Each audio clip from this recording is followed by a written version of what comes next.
Hi everyone, welcome back to Shine Classes. First of all good evening to everyone. कैसे हैं friends? I hope आप अच्छे होंगे, बढ़िया होंगे, स्वस्थ रहिए, मस्त रहिए, खुश रहिए। आइए शुरुआत करते हैं आज की इस क्लास की। यहाँ पर हम मिल रहे हैं शाम के 8 बजे, रात के 8 बजे। सभी को पहली बात तो राधे राधे।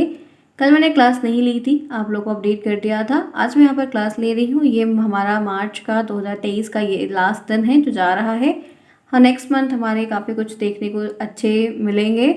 मैं बहुत ही हम्बली मैं प्रे करती हूँ कि आप सभी के बहुत ही अच्छे रिजल्ट आएँ, आप लोग खुशियाँ पाएँ, बढ़िया रिजल्ट रहे और उसी के साथ फिर आगे बढ़ते हुए आप थर्ड की भी तैयारी करें अच्छे से और होप अच्छी रखें, आशा अच्छी करें। बढ़िया होगा, सब बढ़िया होगा, सबके लिए हर चीज़ बढ़िया है, तो कोई दिक्कत नहीं है, ध्यान रखेंगे, हो जाएगा।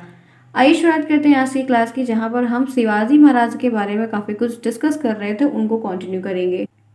मैंने इससे पहले की क्लास में आपसे मैंने मराठाओं का उदय उसके बारे में हल्की से चर्चा की थी।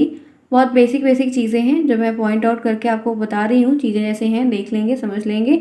बहुत प्रश्न तो नहीं आएगा, लेकिन ये है कि प्रश्न बन रहे हैं, देख लेंगे, ठीक है? तो परेशान नहीं होना है। अगर आप में से कोई पहली बार यहाँ पर आ रहा है तो टेलीग्राम को ज्वाइन कर सकते हैं। काफ़ी कुछ आपके लिए हेल्पफुल रहेगा, हेल्प रहेगी, बहुत सारी चीज़ों से आप अपडेटेड रहेंगे। आपकी क्लास मिस आउट नहीं होगी, ये आपको ध्यान रखना होगा। नाम है शाइन क्लासेस, लिंक आपको कमेंट बॉक्स में मिलेगा। आप सभी में से अगर सभी बच्चों को पूरे कोर्स की एक साथ नोट चाहिए जो कि मैंने प्रिपेयर करके रखी हुई है और काफ़ी रिव्यूज़ भी जाते हैं टेलीग्राम पर कि कैसा रिस्पॉन्स है बच्चे का, तो आप देख सकते हैं। If you want then you go and buy from there. आपको हर चीज़ मिल जाएगी और आप अच्छे से पढ़ सकते हैं, सीख सकते हैं, टाइम से पहले कर सकते हैं कि अगर मई में एग्ज़ाम होता है तो हमें फिर बहुत रफ्तार में चीज़ों को करना होगा, तो इसलिए आपको पहले से हर चीज़ की प्लानिंग करके हर चीज़ को बढ़िया से पढ़ना होगा।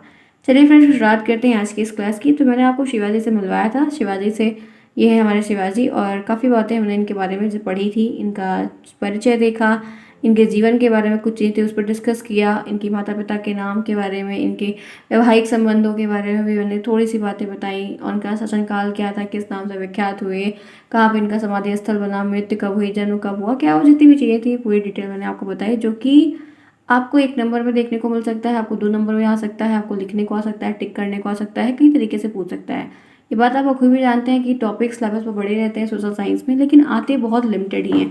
तो हम भी शॉर्ट फॉर्म में ही हर चीज़ को उतना ही इंपॉर्टेंट देते हुए समझेंगे जितना हमको याद रहे या हम रिकॉल कर पाएँ एग्जाम के पहले। आई होप सो आपको समझ में आएंगी चीज़ें, कोई प्रॉब्लम नहीं होगी। चलिए देखते हैं यहाँ पर चीज़ें क्या हैं। और मैंने कुछ ये सब बता दिया था आपको। मुझे अष्टप्रधान के बारे में आपको बताना था। ये है शिवाजी की शासन व्यवस्था। आज का जो मेजर टॉपिक है वही यहाँ पर है, शिवाजी का जो शासन व्यवस्था था कि इतनी कम कि 50 में इनकी मृत्यु हो गई, 50 साल में इनकी मृत्यु हो गई। तो 50 साल के अंदर ये ऐसा क्या किए, कैसे किए, किस तरीके से किए, किसके नेतृत्व में किए, इन सभी चीज़ों को हमको जानना है, क्योंकि इनका इतना नाम विख्यात हो चुका था कि जिसके लिए हमको इनके बारे में चर्चा करना ज़रूरी है। तो ये सारी चीज़ें मैंने आपको पहले ही बता रखी थी कि इनके पास जो है मंत्रियों की एक परिषद बनी हुई थी, बनाकर रखी हुई थी, जिसको अष्टप्रधान कहा गया, जिसमें 8 बड़े बड़े महान दिग्गज थे। तो उनके बारे में हम आज यहाँ पर फुल डिटेल में जानेंगे। चलिए देखते हैं क्या चीज़ें हैं, काफ़ी इंटरेस्टिंग होने वाला है। ओके, तो ये है आपका अष्टप्रधान का टॉपिक। अष्टप्रधान का मतलब है 8 लोग, ठीक है? अष्ट का मतलब क्या होता है? 8 होता है। तो सबसे पहले अगर बात करते हैं तो जो बात आती है वो है पेशवा की। पहला की पॉइंट क्या है? पहला की पॉइंट है पेशवा। ये क्या है?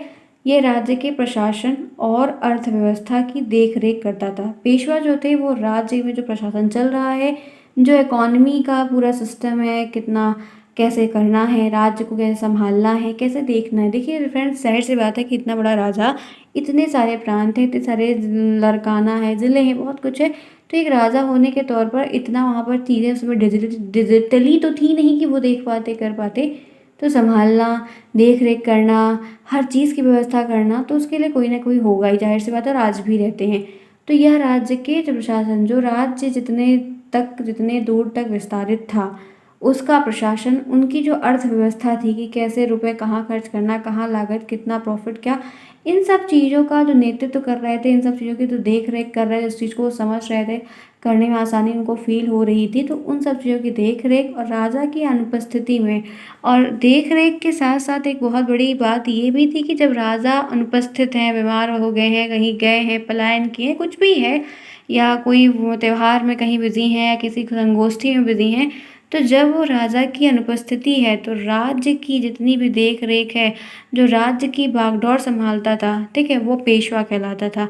तो कहीं न कहीं पेशवा का बहुत ही अहम रोल रहा है उस समय, प्रजा को देखना, चलाना, संचालित करना, नियंत्रित करना, सिखाना और कितना हमें क्या करना है, तो काफ़ी रणनीतिक तरीके से एक प्रतिरूप देखने को मिला था, तो ये पेशवा का था। जो कि अगर आप वेतन की बात करें तो इनको बढ़िया अच्छा-खासा वेतन नहीं मिलता था, तो उस समय के हिसाब से सिक्कों में था, जो सोने-चांदी के सिक्के मिलते थे और जवाहरात थे मिलते थे अच्छे काम के ऊपर, तो वो सारी चीज़ें यहाँ पर देखने को थी। तो पहला जो नाम है वो है पेशवा का। आगे बढ़ते हैं। दूसरा है सर-ए-नौबत यानी कि सेनापति। सर-ए-नौबत यानी कि सेनापति, नाम थोड़े अलग हैं उस समय के। इनका मुख्य कार्य सेना में सेना की भर्ती करना, सैनिकों की जो भर्ती है, संगठन और अनुशासन और साथ ही युद्ध क्षेत्र में सैनिक की तैनाती करना। मतलब ये सैनिक कमांडर एक प्रकार से, क्योंकि नाम ही सेनापति था। तो सेनाओं को जो चलाते हैं, सेना जिनके अंतर्गत होती हैं, उनको हम सेनापति का नाम देते हैं। ये क्या था, ऐसे जो सैनिक है बूढ़े हो रहे हैं उनको हटाना, नए को ले आना, कोई किसी को चोट लग गई है तो उसके यहाँ पे किसी और को ले आना, किसी का युद्ध में गए हैं तो युद्ध में बहुत सारे सैनिक मारे मारे जाते हैं, फिर नए लोगों को भरना, अच्छे-अच्छे योद्धा के जो है जाँच करना। क्योंकि देखो जैसे सेनापति में भी बहुत, सेनापति के बाद भी बहुत सारे लोग होते हैं, काफ़ी जो जिसको बहुत सी तलवार चलानी आती होगी, किसी को भाला बहुत अच्छा चलाना, किसी को तोप वगैरह दागनी आती होगी, किसी को घुड़सवारी पे रह के मारना, तो कई तरीके के लोग होते हैं। तो उसी तरीके से उस चीज़ की जो है चूज़िंग करनी जो है वो इनके नेतृत्व में होती थी, क्योंकि जो देख रहे हैं, जो भर रहे हैं, नौकरी में डाल रहे हैं, कर रहे हैं, तो वो उस चीज़ का टेस्ट होता था, तो काफ़ी कुछ आकलन होता था। ये सब चीज़ें आपने टीवी में बखूबी देखी होगी। तो ये सारा काम जो है सेनापति का करता था। युद्ध क्षेत्र में कौन-कौन खड़ा होगा, कौन कहाँ पे खड़ा होगा, सबकी पोजीशन वगैरह। और जैसे कि ज़रूरी नहीं कि हर वक़्त हम लोग युद्ध ही करने जाते हैं। बॉर्डर, बड़े-बड़े किलों की जो बाउंड्री है, ऊपर कौन खड़ा है, देख-रेख कौन कर रहा है, चौबीसों घंटे मशाल जलती रहती थी। तो आप देख सकते हो कि ये सारी चीज़ें इन सब सेनापति के उसमें थी। तो 2 पॉइंट यहाँ पर हो गया, 2 लोगों की बातें हो गई। तीसरा जो नाम है वो है मामूदार, अदार है, मामूदार, और जिसको ये थोड़ा पढ़ने में थोड़ा कठिन भी लग रहा है, माऊमदार है, ज़्यादा सही है अमात्य पढ़ना। क्या है? अमात्य, क्योंकि अलग-अलग हैं, दोनों नाम इसीलिए दिए भी गए हैं ताकि जो आपको आसान रहे आप देख लें। कह रहा है कि अमात्य राज्य के आय-व्यय का लेखा-जोखा तैयार करते थे और उस पर हस्ताक्षर करते थे, अपने सिग्नेचर करते थे। उनका वेतन भी ठीक था, 12,000 रुपये खराब नहीं होते उस समय के हिसाब से। तो ये तीसरे यहाँ पर बात है, इनमें क्या कह रहा है कि आय व्यय मतलब कितना खर्च हुआ। जैसे बिल्डिंग है, किला है, बन रहा है, मरम्मत हो रही है, तो उसकी देख-रेख में पैसा खर्च हो रहा है, या मतलब प्रजा को कुछ बाँटा जा रहा है, भजन कीर्तन वगैरह कुछ करवाया जा रहा है, कंबल बाँटे जा रहे हैं, कोई फसल नहीं पैदा हुई है तो उस फसल को मतलब उसके बाँटा या सरकारी कोष से दिया जा रहा है, गरीबों के लिए घर बनवाया जा रहा है, झुग्गी-झोपड़ी टूट गई है, बाढ़ वगैरह आ गई है, कुछ हो गया, अकाल पड़ गया है। तो जैसे आप देखते हैं सरकार आज के समय करती है, तो वैसे जितना आय व्यय का जो लेख मुनीम वाला जो काम था, एक प्रकार से अकाउंटिंग का, कौन गया, कितना खर्चा हुआ, कितनी लागत आई, लगान वगैरह में क्या मिला, या लोगों ने कोष में कितना खाली हो रहा है, तो इन सब चीज़ का ब्यौरा रखना पड़ता था। ठीक है, तो ये अमात्य का काम हुआ करता था उस टाइम पे। तो ये तीसरे हैं। नेक्स्ट है वाक्यानवीस। ये क्या है? ये सूचना, गुप्तचर और संधि विग्रह के विभागों का अध्यक्ष होते थे और घरेलू मामलों की भी देखरेख करते थे। ये गुप्तचर होते थे, ठीक है। चापलूस भी कभी-कभी कहा जाता है इनको, कि मतलब ये चुप्पे से आके सारी बातों को बताते थे। अलग-अलग राज्य में अलग-अलग वेशभूषा के साथ रहते थे और वहाँ पर जो है स्पाई टाइप के थे एक प्रकार से, वहाँ की बातों को ले आते थे। तो फिर अपने गुप्तचरों के और सारे कॉन्टैक्ट होते थे। तो उसी तरीके से ये लोग यहाँ पर सूचना, एक इन्फॉर्मेशन को कलेक्ट करके ले आके देना कि क्या हो रहा है, कहीं हमारे खिलाफ कहीं षड्यंत्र तो नहीं रचा जा रहा है। ऐसी जितनी भी चीज़ें होती थी उनके बारे में इनका ये विभाग रहता था। और घरेलू मामले में क्या करना, कहीं लड़ाई झगड़ा हो रहा है या जैसे घर का भेदी लंका ढाए, तो वो भी चीज़ों की जानकारी इनके हाथ में रहती थी। ये उसकी जांच पड़ताल करते रहते, एक प्रकार से जासूस टाइप के कह सकते हैं, कि यह बाहर का भी संभालते थे और घर का भी संभालते थे कि कहाँ पर क्या हो रहा है, क्या चर्चा चल रही है, क्या बातें चल रही हैं। ठीक है, क्योंकि बातें आग से तेज़ फैलने लगती हैं, अपने मुँह से बातें फैल जाती। तो क्योंकि कोई चीज़ होती है तो शायद लोगों को ऐसे ही पता चल जाती थी, तो ध्यान रखना पड़ता है। ठीक है, तो ये चौथा हो गया। पाँचवा है सुरुनिवीस, सुरुनवीस और चिटनिस। सुरुनवीस क्या है? चिटनिस के नाम से कहिए। राजकीय पत्रों को पढ़कर उसकी भाषा शैली को देखना और परागणों के हिसाब किताब की जांच करना। मतलब जो पढ़ने वाले ट्रांसलेटर होते थे, या पत्रों को पढ़कर सुनाना, हर चीज़ को बताना, लिखना, पत्र भेजना, वो सारा काम। देखिए अलग अलग लोग हैं, अलग अलग कार्य सबको दिए गए थे, ये नहीं कि सबका एक जैसा ही हमेशा देखने को मिलेगा। क्लियर है यहाँ तक? सिंपल बातें हैं, कोई प्रॉब्लम नहीं, ऐसा कुछ भी अभी तक हमने नहीं देखा जिसमें आपको दिक्कत होगी।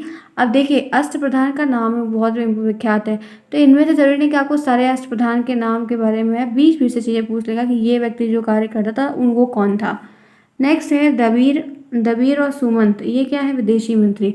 इनका मुख्य कार्य विदेश से आए राजदूत का स्वागत करना, जितने भी लोग बाहर से आते थे उनका स्वागत करना, उनकी देख रेख करना, उनका ख्याल रखना, और फिर विदेशी संबंधी जो आज भी होता है उनसे भी जो आप देखते हो कि मैत्री करते हैं, उनके यहाँ से कुछ लेंगे, अपने यहाँ से कुछ देंगे, उनको सिखाने का प्रयास करेंगे। सैन्य अभ्यास वगैरह आज भी होते हैं, अलग अलग कंट्रीज़ के एक साथ होते हैं, तो वो लोग बहुत सारी विजिट करते हैं, उनकी देख रेख करते हैं, मदद करते हैं, उनका कुछ बनवाते हैं, पैसे देते हैं, संधि होती है, दोनों मैत्री होती है।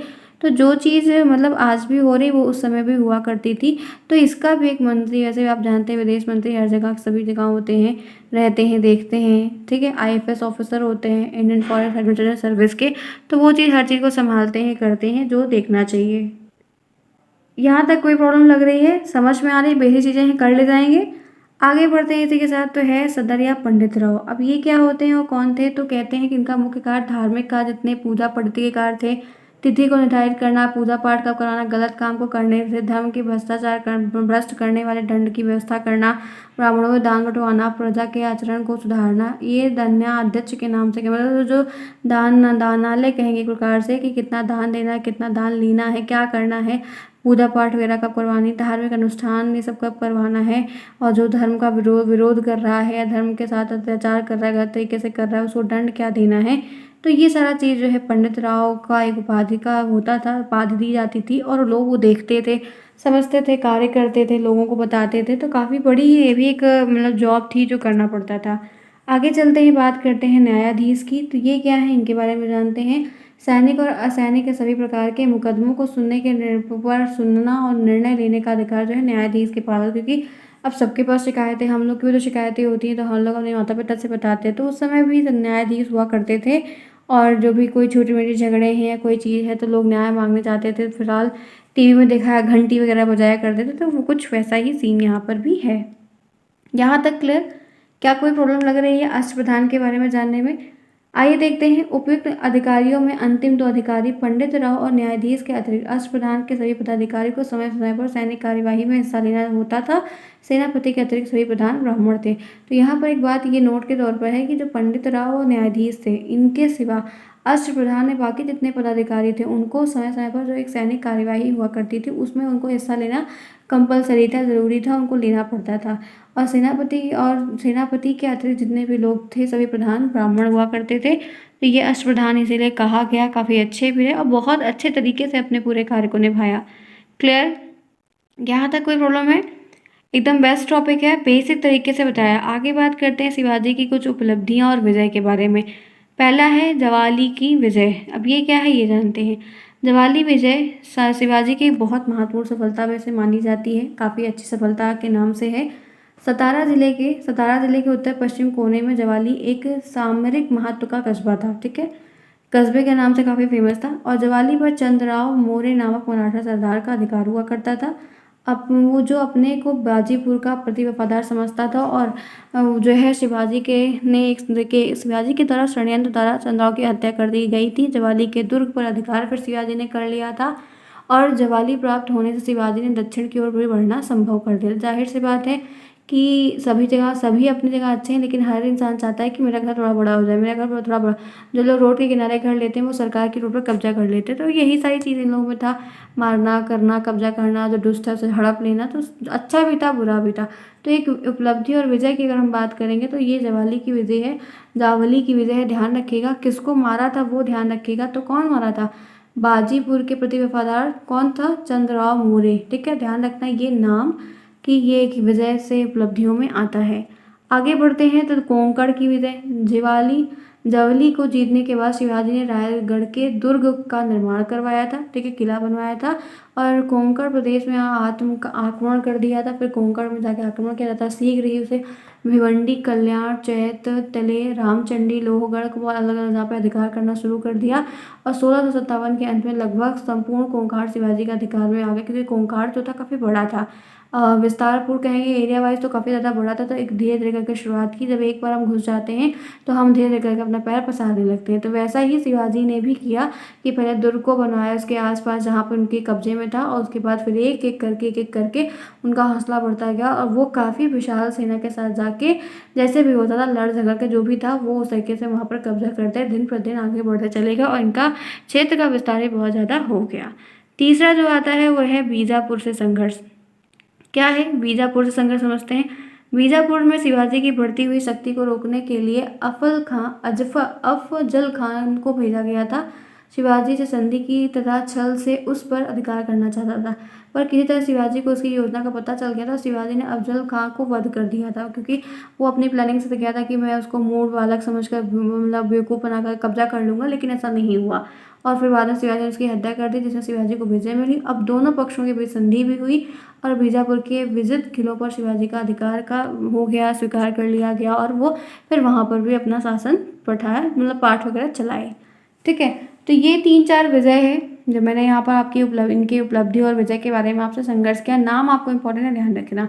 आगे बढ़ते हैं इसी के साथ। तो कुछ प्रश्न जो मैंने लेकर आई हूँ, तो ये टॉपिक आपका खत्म करूँगी, उसके बाद हम नेक्स्ट टॉपिक पे कल स्विच करेंगे, नई चीज़ों को जानेंगे। पहला प्रश्न है, शिवाजी कौन थे? उत्तर में आप लिखेंगे मराठा साम्राज्य के संस्थापक और महान शासक थे। आपको इतना ध्यान रखना है, इतनी ही चीज़ें आपको याद रखनी है। दूसरा प्रश्न है, छत्रपति शिवाजी महाराज की जयंती कब है? तो 19 फरवरी को हर साल छत्रपति शिवाजी महाराज की जयंती मनाई जाती है। क्लियर? Any problem? बेसिक चीज़ें हैं, कोई प्रॉब्लम नहीं होनी चाहिए।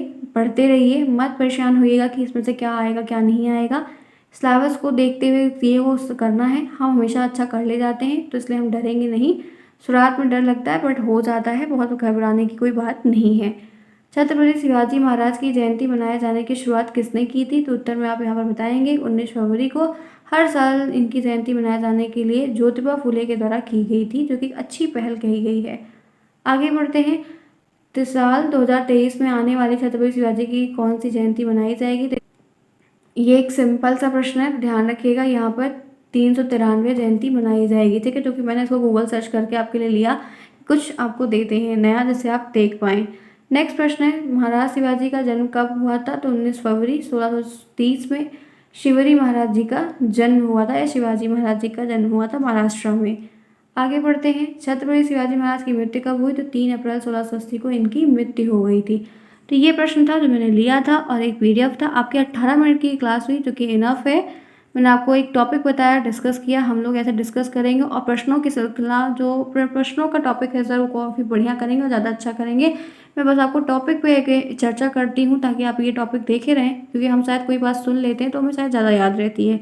चलिए फ्रेंड्स, क्लास अगर पसंद आई, समझ में आया है, तो लाइक करना बिल्कुल भी ना भूलें। मिलते हैं फिर नेक्स्ट में, तब तक के लिए take care, bye bye, see you soon, best of luck.